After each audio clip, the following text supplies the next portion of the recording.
यदि कोरोना से जीतना है तो इस वीडियो को धैर्यपूर्वक पूरा देखें। इसमें कोरोना का कारण व एकमात्र निवारण विस्तार पूर्वक सूक्ष्मता से समझाया गया है। मुझे सुन रहे आप सभी को मेरा नमस्कार। आशा करते हैं आप सब स्वस्थ होंगे। आयुर्वेद और भारतीय सनातन पद्धति का निश्चित ही अनुकरण कर रहे होंगे। आज हर तरफ सिर्फ कोरोना ही कोरोना है। सोशल मीडिया, न्यूज़ चैनल्स, हर जगह सब परेशान हैं। किसी को बेड नहीं मिल रहे, ऑक्सीजन नहीं है, डॉक्टर के पास इलाज नहीं है, पर फिर भी हम में से बहुत से लोग अस्पतालों की ओर भाग रहे हैं। हमें लग रहा है कि ऑक्सीजन मिल जाएगी तो बच जाएंगे, पर हम ये नहीं देख रहे कि जितने लोगों को ऑक्सीजन दी जा रही है, उनमें से जीवित कितने लोग वापस आ रहे हैं। कितने लोग हैं जो वेंटिलेटर्स पर जाने के बाद जीवित बाहर आ रहे हैं। यहाँ बात पैसों की, सोर्स की और पावर की बिल्कुल नहीं है। बहुत सी नामी गिरामी हस्तियां इस महामारी में मृत्यु को प्राप्त हुई हैं। आज टीवी पर डॉक्टर्स ब्रीदिंग एक्सरसाइजेस की बात कर रहे हैं, काढ़ा, तुलसी, अदरक और पता नहीं क्या क्या देसी नुस्खे अपनाने की बात कर रहे हैं। योग करो, व्यायाम, प्राणायाम इत्यादि करो। यानी कुल मिलाकर अभी मॉडर्न मेडिकल साइंस में कोविड-19 का कोई इलाज नहीं है, मतलब कोई दवाई नहीं है। आइए WHO की ऑफिशियल वेबसाइट से लिए कुछ तथ्य देखते हैं। WHO के अनुसार मल्टीविटामिन्स लेने से कोविड-19 में कोई फर्क नहीं पड़ता। कॉर्टिकोस्टेरॉइड्स या हम कहें स्टेरॉइड्स देने के लिए WHO ने सख्त मना किया है। वो कहता है कि जो बहुत अधिक बीमार हैं, जो मृत्यु के दर पर खड़े हैं, उनकी जान बचाने के लिए हम स्टेरॉइड्स का प्रयोग कर सकते हैं। उनके अलावा और किन्हीं को भी स्टेरॉइड्स देने के लिए मना किया गया है। कोई एंटीबायोटिक्स नहीं है जो इस वायरस को ठीक कर सकते हैं। रेमडेसिविर एबोला वायरस की दवा है। WHO ने इसका कोई जिक्र नहीं किया अपनी ऑफिशियल वेबसाइट पर। नीचे डिस्क्रिप्शन में साइट का लिंक मिल जाएगा, आप चाहें तो देख सकते हैं। रेमडेसिविर के बहुत से कॉम्प्लिकेशंस हैं। अचानक से बीपी बढ़ जाता है, हार्ट फेल होने का खतरा 95% हो जाता है। तो फिर हम अस्पताल क्या करने जा रहे हैं? इलाज तो आयुर्वेद ही है, पर उस पर हमें पूरा विश्वास नहीं। विश्वास उस पर है जहाँ कोई इलाज नहीं। कितना विरोधाभास है ना। आयुर्वेद का जनक भारत और वहीं उसकी कद्र नहीं। हमें अपनी ही चिकित्सा पद्धति पर गर्व नहीं। और क्यों? क्योंकि वहाँ व्यर्थ का दिखावा नहीं, कोई शो ऑफ नहीं। आज आधिकारिक आंकड़ों के अनुसार लगभग 4000 लोग रोज मर रहे हैं। आधिकारिक आंकड़े हैं, यानी ये वो लोग हैं जो अस्पताल गए थे। मैं विज्ञान की अध्यापिका हूँ और अपने गुरु के माध्यम से गत 8 वर्षों में आयुर्वेद दर्शन को समझा है। आयुर्वेद भी मात्र औषधि देने या लेने तक सीमित नहीं है।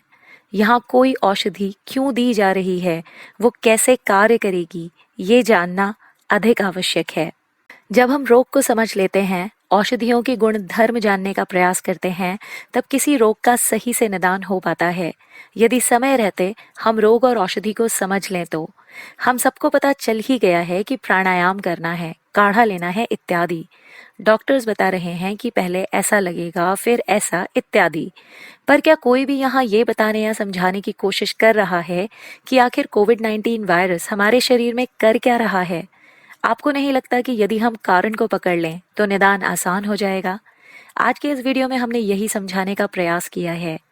बचपन में हम सभी ने लंग्स यानी फेफड़ों का चित्र बनाया था अपने विज्ञान की कॉपी में। चलिए वो चित्र एक बार फिर आपको दिखा देते हैं। जैसा कि आप यहाँ देख पा रहे हैं, यहाँ एक आदमी को श्वास लेते दिखाया गया है।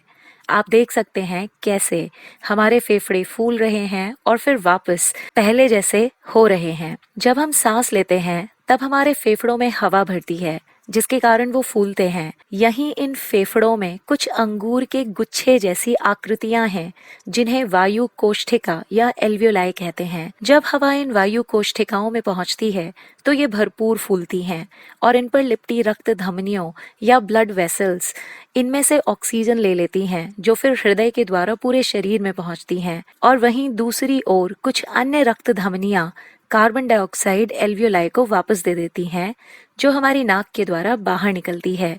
ये प्रक्रिया हमारे जीवित रहने तक निरंतर चलती रहती है। अब आयुर्वेद की दृष्टि से कोविड-19 को समझते हैं। देखिए, हम जो खाते हैं वह कफ बनता है और फिर शरीर की अलग अलग कोशिकाओं में ऑक्सीजन द्वारा प्रतिक्रिया पर एनर्जी में बदल जाता है। कफ का बनना शरीर की प्राकृतिक क्रिया है। एक दिन में शरीर में कम से कम 1 से 2 लीटर कफ बनता है, लेकिन जब इसका निर्माण ज्यादा मात्रा में होता है तो परेशानी खड़ी होती है। इसका सीधा असर मुंह, नाक, गले, साइनस और फेफड़ों पर पड़ता है। पर जब वायरस, एक ऐसा जीव जिसे बढ़ने के लिए किसी और जीवित कोशिका या सेल की आवश्यकता होती है, हमारे शरीर में प्रवेश करता है, तब यह कफ हानिकारक सिद्ध होता है। अधिकांश वायरस मुंह या नाक से हमारे गले में प्रवेश करते हैं। हमने देखा भी है कि अधिकांश वायरल फीवर में पहले गला दुखता है और फिर कुछ ही देर में हल्का सा या तेज बुखार आ जाता है। इसे समझते हैं। जब वायरस हमारे गले में प्रवेश करता है तो क्योंकि उसे अपनी संख्या बढ़ानी है, तभी वो जीवित रह पाएगा, तो वो गले में कुछ कोशिकाओं में प्रवेश करता है और कुछ ही देर में उनकी संख्या बढ़ जाती है।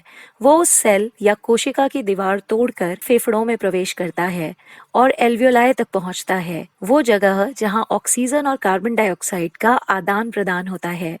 अब क्योंकि जब हम खाना खाएंगे तो कफ बनेगा ही, तो वही थोड़ा कफ वायु कोशिकाओं के चारों तरफ भी एकत्रित होता है, जो सामान्य मनुष्य में थोड़ी देर में ऑक्सीजन के साथ मिलकर जल जाता है या ऑक्सीडाइज हो जाता है और उससे हमें एनर्जी मिलती है। पर यदि कोविड-19 वायरस शरीर में प्रवेश कर चुका है तो ये प्रक्रिया बाधित हो जाती है। कैसे, आइए समझते हैं। वायरस ऋणात्मक या इलेक्ट्रोनेगेटिव होते हैं, मतलब उन पर नेगेटिव चार्ज होता है। हम 7वीं कक्षा में पढ़ते हैं कि नेगेटिव पॉजिटिव को अट्रैक्ट करता है, तो वायरस पर नेगेटिव चार्ज है, इलेक्ट्रॉन्स की अधिकता है और वह कोशिकाओं की सतह को तोड़ रहा है, नुकसान पहुंचा रहा है। और जब वायरस एल्वियोलाई में पहुंचते हैं तो वहां कफ या म्यूकस है और वायरस कफ से लड़कर अपनी वृद्धि करता है और अधिक एसिड बनाता है, जो फेफड़ों में जलन और दुखन पैदा करती है। वायरस बहुत जल्दी फैलता है, कुछ ही मिनटों में लाखों में पहुंच जाती है इनकी संख्या। तो इस तरह वो जल्दी ही बहुत सी एल्वियोलाई के चारों ओर घेरा बना लेते हैं, जिनसे एल्वियोलाई में कफ रह जाता है और उसकी ऑक्सीजन कार्बन डाइऑक्साइड आदान प्रदान की क्षमता कम होने लगती है। अब सोचिए, हमारी सांसें चलती हैं जब वायु कोशिकाएं सांस लेती हैं या सिकुड़ती और फैलती हैं। अब ये काम तो बाधित हो गया ना, तो शरीर में ऑक्सीजन की कमी होगी या नहीं? यदि ऐसे पेशेंट को ऑक्सीजन सिलेंडर लगा भी दिया जाए तो क्या अंदर की वायु कोशिकाएं सही हो जाएंगी? क्या वायरस मर जाएगा? उत्तर है नहीं। तो यहाँ जरूरी है वायरस को मारना, साथ ही साथ फेफड़ों, एल्वियोलाई को ठीक करना, जिससे ये क्रिया फिर से शुरू हो सके। अब इसके लिए क्योंकि मॉडर्न साइंस में कोई इलाज नहीं है, तो स्ट्रॉन्ग स्टेरॉइड्स दिए जाते हैं, जिनका सीधा असर लीवर और किडनीज पर पड़ता है। अब क्योंकि कफ पहले से ही शरीर में जमा है और ऊपर से लीवर भी कमजोर पड़ गया, तो पाचन पर भी असर आएगा। तो अब जो कफ फेफड़ों में जमा था, उसे पचाने या जलाने का काम कौन करेगा? तो इस तरह तो केस और अधिक जटिल हो जाएगा ना। और वही हो रहा है, लोगों का ब्लड शुगर बढ़ रहा है, ब्लड प्रेशर बढ़ रहा है और मृत्यु हो रही है। आयुर्वेद कहता है, लंघनम परम औषधम। लंघन सबसे बड़ी औषधि है अधिकांश रोगों में। लंघन यानी उपवास। जी हाँ, वही उपवास जो हमारी सनातन वैदिक संस्कृति का अद्भुत प्रयोग है। देखिए, खाना खाने से कफ बन रहा है, तो जैसे ही कोरोना का पता लगे हमें लंघन करना है या उपवास करना है। ऐसा उपवास जिसमें पूरे दिन में मात्र एक या आधी रोटी ही लेनी है, थोड़ी सब्जी या अनार ले सकते हैं। बस इतना खाना है कि उठकर स्वयं शौच आदि के लिए जा सकें। नवरात्रि में भी तो बहुत से लोग पूरे 9 दिन व्रत रहते हैं, कुछ तो मात्र पानी ही पीते हैं। तो वही हमें यहाँ करना है। जैसे ही पता लगे कि थोड़ा गला दुख रहा है या हल्का बुखार हुआ है, तभी से उपवास रखना प्रारंभ करना है, क्योंकि हमें कैसे भी करके फेफड़ों में कफ बढ़ने से रोकना है, जिससे कि ऑक्सीजन आराम से आती जाती रहे। ऐसा कम से कम 9 से 14 दिन तक करना है, क्योंकि फेफड़ों से कफ को समाप्त करना है। और ठीक होने पर भी कुछ दिन लगातार सात्विक अल्पाहार लेते रहें ताकि कोरोना पुनः वृद्धि न कर जाए, और साथ में नीम, गिलोय, तुलसी, अश्वगंधा की गोली व इनके काढ़े लेते रहें। शुरू में 1-2 दिन लगेगा, बिल्कुल शक्ति नहीं रही, पर डरिए नहीं। ऐसा इसलिए लगेगा क्योंकि हमें आदत नहीं है। हमारे शरीर में इतना कफ होता है कि आराम से 9 दिन उपवास कर सकते हैं। हाँ, पर उपवास के दिनों में लेटे ही रहें अधिकांश, क्योंकि काम किया तो थकान होगी। तो हिम्मत रखकर 2 दिन ऐसा कर लीजिए, फिर तीसरे दिन से जठराग्नि बननी लगभग बंद हो जाएगी, तो हमें भूख लगना बंद हो जाएगी, जिससे उपवास सहज हो जाएगा और हमारा कफ बनने से रुक जाएगा। बस कैसे भी करके फेफड़ों में कफ नहीं भरने देना है। अब जिससे जान बच रही हो तो ऐसा करना कोई बड़ी बात नहीं है। एक और बात, मात्र किसी के बताने पर दवाई नहीं खानी है। पहले रोग को समझिए, क्योंकि उससे आत्मविश्वास जगता है कि अरे ये इतना भी भयावह रोग नहीं जितना हम सोच रहे हैं। और फिर पूरी श्रद्धा और निष्ठा से धैर्य रखते हुए अपनी संस्कृति और आयुर्वेद पर गर्व करते हुए इसका प्रयोग करना है, क्योंकि जब समर्पित होकर इसे अपनाएंगे, अपना समझकर इसे अपनाएंगे, तो निश्चित ही हम सब इस संकट से जल्द ही बाहर निकल आएंगे।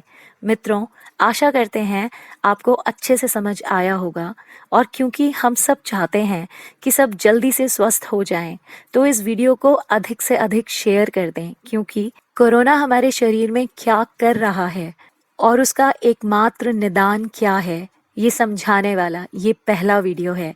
यदि रोग समझ लिया तो निदान तो हो ही जाएगा। इससे संबंधित किसी भी प्रकार के परामर्श के लिए आप स्क्रीन पर या डिस्क्रिप्शन में दिए गए नंबर पर व्हाट्सएप करके निःशुल्क परामर्श ले सकते हैं। और अंतिम किंतु सबसे मुख्य बात, कि अपने तन, मन और वाणी से इंडियन यानी मूर्ख नहीं, अपितु पूर्णतः भारतीय बन जाइए। तभी आप भारतीय विद्याओं जैसे योग व आयुर्वेद के पात्र बन पाएंगे। इनको समझकर इनका पूर्ण लाभ ले पाएंगे, क्योंकि इनको भारतीय बनकर ही समझा व इनका लाभ लिया जा सकता है, इंडियन बनकर कभी नहीं। वंदे भारतम आध्यात्मिक केंद्र, साहिबाबाद।